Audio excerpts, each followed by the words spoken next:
ദീപ്തസ്മരണകളുടെ 15ാമത് ഭാഗമാണിത്. ഇന്ന് സംസാരിക്കുന്നത് എൻ്റെ ഏറ്റവും അടുത്ത സുഹൃത്തായ കാർട്ടൂണിസ്റ്റ് PV കൃഷ്ണനെ കുറിച്ചാണ്. അദ്ദേഹത്തെ ഞാൻ പരിചയപ്പെടുന്നത് 2001 ആഗസ്റ്റ് മാസത്തിലാണ്. KR ഗൗരിയമ്മ നടത്തിക്കൊണ്ടിരിക്കുന്ന ഒരു പത്രത്തിൻ്റെ ജനകീയ ഐക്യം എന്നാണ് അതിൻ്റെ പേര്. അതിൻ്റെ DTP പ്രിൻ്റ് ചെയ്യുന്നത്, DTP ചെയ്യുന്നത് നമ്മുടെ സെക്രട്ടേറിയറ്റിൻ്റെ നേരെ മുൻവശം കേരളമതി ഓഫീസിനോട് ചേർന്നുള്ള ഒരു DTP സെൻറ്ററിലാണ്. ആഴ്ചയിൽ 2 തവണ ഞാനവിടെ ചെല്ലും. കൊടുത്തിട്ടുള്ള മാറ്ററുകൾ എല്ലാം പൂർത്തിയായോ, ടൈപ്പ് ചെയ്തോ എങ്കിൽ അതിൻ്റെ കോപ്പി കാണണം, അത് തിരുത്തി കൊടുക്കണം. ഇതിനു വേണ്ടിയാണ് ഞാനവിടെ ചെല്ലുന്നത്. ശ്രീരേഖ എന്നൊരു കുട്ടിയും DTP ഓപ്പറേറ്റിങ്ങിനായിട്ട് അവിടെ ഉണ്ടായിരുന്നു. അപ്പോൾ അവിടേക്ക് ഒരു ദിവസം നല്ല ഉയരമുള്ള കറുത്ത ചുരുണ്ട മുടിയുള്ള ഒരാൾ കടന്നു വന്നു. കണ്ടാലറിയാം അദ്ദേഹത്തിന് സ്വല്പം പ്രായമുണ്ടെന്ന്, എങ്കിലും എൻ്റെ അത്ര വരില്ല. അദ്ദേഹം എൻ്റെ അടുത്ത സീറ്റിൽ വന്നിരുന്നു. ശ്രീരേഖ പറഞ്ഞു, സാറിന് അറിയില്ലേ ഇദ്ദേഹത്തെ? ഞാൻ അദ്ദേഹത്തെ കണ്ടപ്പോൾ തന്നെ എനിക്കൊരു സംശയമുണ്ടായി. എന്താണെന്ന് വെച്ചാൽ അദ്ദേഹം കുങ്കുമത്തിൽ വരച്ചിരുന്ന ഒരു കാർട്ടൂണിൽ അദ്ദേഹത്തിൻ്റെ തന്നെ ചിത്രം വരച്ചിട്ടുണ്ട്. ഏതാണ്ട് പെട്ടെന്ന് എനിക്ക് പിടികിട്ടി. ഞാൻ പറഞ്ഞത് കൃഷ്ണൻ സാറല്ലേ? അതെ എന്ന് പറഞ്ഞു. അപ്പോൾ ആ കാർട്ടൂണിൽ യഥാർത്ഥത്തിൽ അദ്ദേഹത്തിൻ്റെ ചിത്രം വരച്ചിട്ടിരുന്നത് അതേപടി എനിക്ക് ഓർമ്മിച്ചെടുക്കാൻ കഴിഞ്ഞു, ആ യഥാർത്ഥ രൂപവുമായിട്ട് എന്ന് എനിക്ക് മനസ്സിലാക്കി തന്ന അദ്ദേഹത്തിൻ്റെ രചനാശൈലിയാണ്. ഇങ്ങനെ ആഴ്ചയിൽ 2 ദിവസം ഞങ്ങൾ എല്ലാ ആഴ്ചയിലും കൂടുമായിരുന്നു. അദ്ദേഹം ഒരു പത്രത്തിൻ്റെ പ്രൂഫ് റീഡിങ്ങിന് വേണ്ടി വരുന്നതാണ്. പിന്നെ ചില കാർട്ടൂണുകളൊക്കെ അവിടെ ഇരുന്ന് വരച്ച് അതിന് കൊടുക്കും. അങ്ങനെയാണ് അദ്ദേഹം വന്നിരുന്നത്. ജീവരാഗം എന്നൊരു മാസിക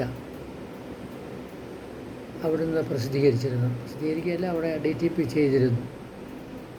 അത് ഇടവാഷുക്കോ എന്ന പേരിലുള്ള ഒരാളാണ് അത് ചെയ്തിരുന്നത്. അദ്ദേഹം അവിടെ വരും. ഇങ്ങനെ ഇടയ്ക്കിടെ സാഹിത്യകാരന്മാരുടെ ഒരു ഒരു ഒരു താവളമായിട്ടാണ് ആ DTP സെൻറ്റർ മാറിയത്. കുറച്ച് കാലം കഴിഞ്ഞപ്പോൾ GN പണിക്കർ വന്നു. അപ്പോൾ GN പണിക്കർ ഒരു കഥയൊക്കെ എഴുതി കൊടുത്തിട്ടുണ്ട്. അതിൻ്റെ എന്തായി എന്നറിയുന്നതിന് വേണ്ടിയാണ് അദ്ദേഹവും വരുന്നത്. അങ്ങനെ GN പണിക്കർ, ഇദ്ദേഹം, അങ്ങനെ പല ആളുകളുമായിട്ടും എനിക്ക് അടുത്ത ബന്ധമുണ്ടാകാൻ സാധിച്ചു.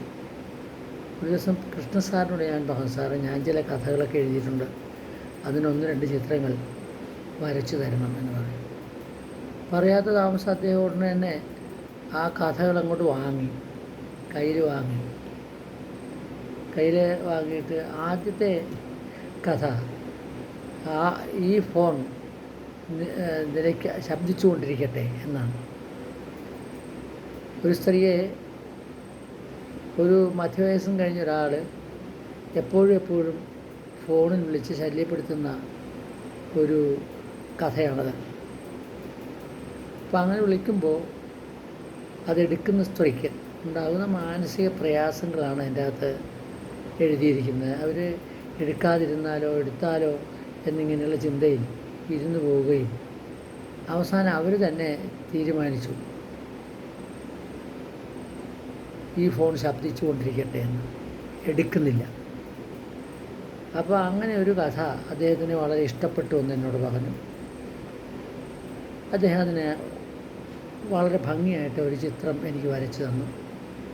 ആ ചിത്രമാണ് ഏകാന്തതയുടെ സംഗീതം എന്ന എൻ്റെ പുസ്തകത്തിന് കവർ ചിത്രമായത്. കുറച്ചുകൂടി കാലം കഴിഞ്ഞപ്പോൾ ഞങ്ങൾ വളരെ അടുപ്പക്കാരായി കഴിഞ്ഞപ്പോൾ അദ്ദേഹത്തിൻ്റെ പൂർവ്വകാലമെല്ലാം ഞാൻ അന്വേഷിച്ചറിയാൻ തുടങ്ങി. ഇപ്പോൾ അദ്ദേഹം അധ്യാപകനായിരുന്നുവെന്നും വളരെ പ്രശസ്തമായൊരു ചിത്രം അദ്ദേഹം PRDക്ക് വേണ്ടി വരച്ചു, പബ്ലിക് റിലേഷൻ ഡിപ്പാർട്ട്മെൻറ്റിന് വേണ്ടി.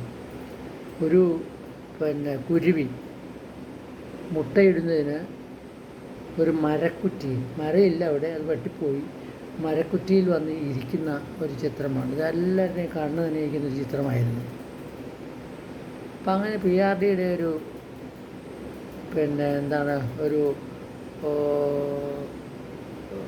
നല്ല കുട്ടിയായി മാറി ശ്രീ PV കൃഷ്ണൻ. അങ്ങനെ അദ്ദേഹം പിന്നീട് ഒരു അധ്യാപകനായിരിക്കുമ്പോൾ തന്നെ അയച്ച ഒരു അപേക്ഷ അനുസരിച്ച് അദ്ദേഹത്തിന് PRDയിൽ ജോലി കിട്ടുകയും അദ്ദേഹം അങ്ങനെ തിരുവനന്തപുരത്ത് സെക്രട്ടേറിയറ്റിൽ വരികയും ചെയ്തു. സെക്രട്ടേറിയറ്റിൽ വന്ന് അദ്ദേഹം PRDയിൽ പോകും. അങ്ങനെ ഒരു ദിവസം അദ്ദേഹം പറഞ്ഞു, സാറും എൻ്റെ വീട് സന്ദർശിച്ചില്ല, പോകാമെന്ന് പറഞ്ഞു. അങ്ങനെ ഞങ്ങൾ രണ്ടുപേരും കൂടി ശ്രീകാര്യത്തിനടുത്ത് കരിയം എന്ന സ്ഥലത്തുള്ള അദ്ദേഹത്തിൻ്റെ വീട്ടിലേക്ക് പോയി. വീട്ടിൽ ചെന്നപ്പോൾ അദ്ദേഹത്തിൻ്റെ പേരക്കുട്ടികൾ, അദ്ദേഹത്തിൻ്റെ ഭാര്യ, അത്രയും പേരെ അവിടെ ഉണ്ടായിരുന്നുള്ളൂ ഞാൻ കണ്ടതും. അപ്പം അങ്ങനെ അവിടെ ഇരുന്ന് സംസാരിക്കുകയും ടീച്ചറുടെ കഥ അദ്ദേഹം എന്നോട് പറയുകയും ഒരു പ്രേമവിവാഹമായിരുന്നു. പിന്നെ അത് ഒരു മിശ്ര വിവാഹമായി പരിണമിച്ചു. കണ്ണൂരുകാരനായ സാറ് PRDയിൽ ജോലി കിട്ടിയതോടുകൂടി കരിയത്ത് വീട് വെച്ച് സ്ഥിരതാമസമാവുകയാണ് ചെയ്തത്.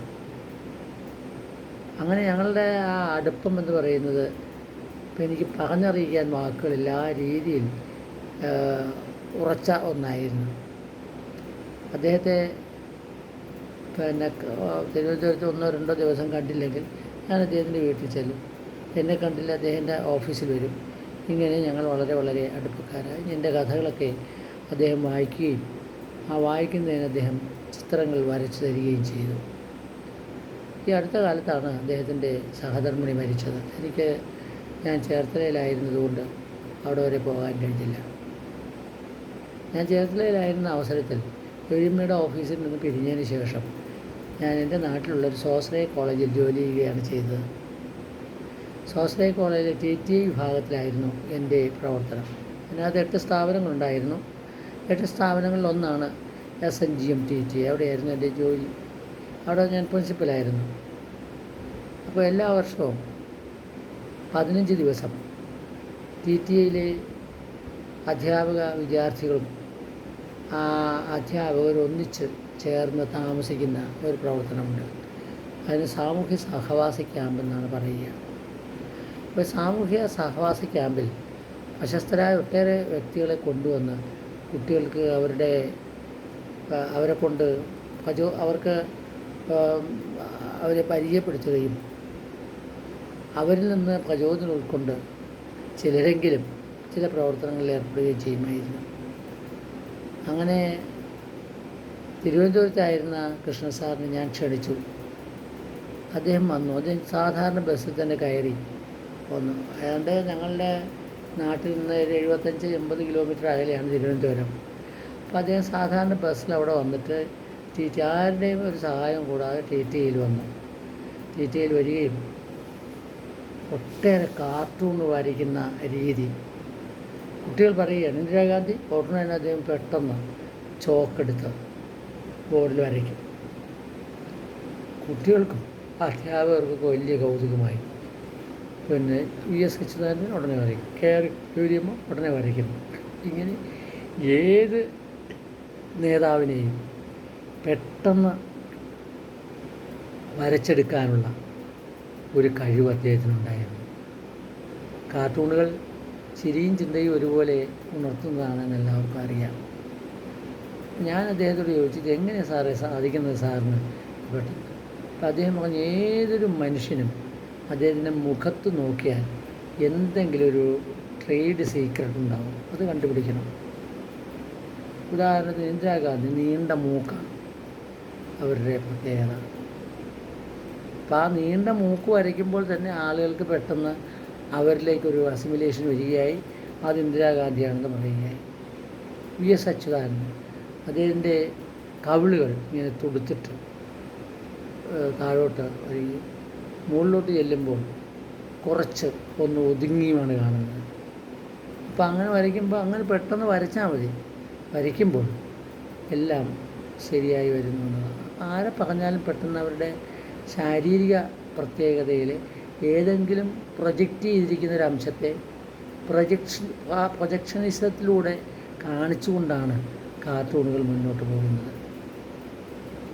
അദ്ദേഹത്തിൻ്റെ പ്രശസ്തമായ കാർട്ടൂണുകളിലൊന്നാണ് നമ്മുടെ മാതൃഭൂമിയിൽ പോക്കറ്റ് കാർട്ടൂണായിട്ട് വന്നിരുന്നത്.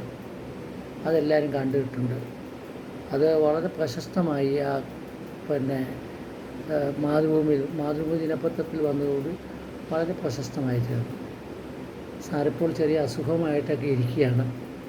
തിരുവനന്തപുരത്ത് ഞാൻ പോകുമ്പോൾ അദ്ദേഹത്തെ പോയി കാണണമെന്ന് ഞാൻ വിചാരിക്കുന്നു. ഇത്രയധികം സ്നേഹം കോരിച്ചൊരിഞ്ഞ ഒരാളെക്കുറിച്ച് ഞാൻ എന്താ പറയുക. എന്നും ഞങ്ങൾ വലിയ സുഹൃത്തുക്കളാണ്. ഇടയ്ക്കിടയ്ക്ക് ഫോണിൽ വിളിക്കും, അത്ര തന്നെ. നന്ദി, നമസ്കാരം.